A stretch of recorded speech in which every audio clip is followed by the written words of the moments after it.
ഞാൻ കോട്ടയം ജില്ലയിൽ തലോലപ്പറമ്പിൽ നിന്ന് വരുന്നു. എനിക്ക് അമ്മ ജീവനോടെ പ്രത്യക്ഷപ്പെട്ട ഈ ആൾത്താരയിൽ വന്ന് നിങ്ങളോട് സാക്ഷ്യം പറയാത്തത് അമ്മയ്ക്ക് ഒരു കോടി തന്നി.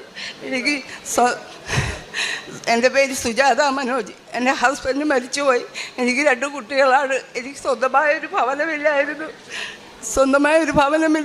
സ്വന്തമായൊരു സ്ഥലമില്ലായിരുന്നു, സ്വന്തമായൊരു ജോലിയില്ലായിരുന്നു. അമ്മയുടെ ഉടമ്പടി എടുക്കുന്നതിന് മുന്നേ ഞാൻ അമ്മയെ പ്രാർത്ഥിച്ചു. എനിക്ക് അബുദാബിയിൽ ഒരു ജോലി കിട്ടി. ഞാൻ ഇന്ന് സ്വന്തമായൊരു ഭവനം പണിതു, സ്വന്തമായി സ്ഥലം വാങ്ങി. എൻ്റെ അമ്മയെ ഉപേക്ഷിച്ച് പോയ അമ്മയെ എനിക്ക് തിരിച്ചു കിട്ടി. എല്ലാം കൊണ്ടും ഞാൻ ഇന്നൊരു ഭാഗ്യവതിയാണ്. ഞാൻ പോയി നിൽക്കുന്ന മലയാളികളുടെ വീട്ടിലാണ്. അവിടെ ഒരു കുട്ടിയുണ്ട്, അവന് ഓട്ടിസമായിരുന്നു. അവനിപ്പോൾ എൻ്റെ പ്രാർത്ഥനയുടെ ഫലമായ അവന് 80% ഓട്ടിസത്തിൽ നിന്ന് അവൻ പിന്മാറി. അവനെ ഞാൻ ഈ 9-ാം തീയതി ഇവിടെ കൊണ്ടുവരും, എൻ്റെ മുതലാളിയുടെ മോനെ. അമ്മ തന്ന അനുഗ്രഹങ്ങൾ എനിക്ക്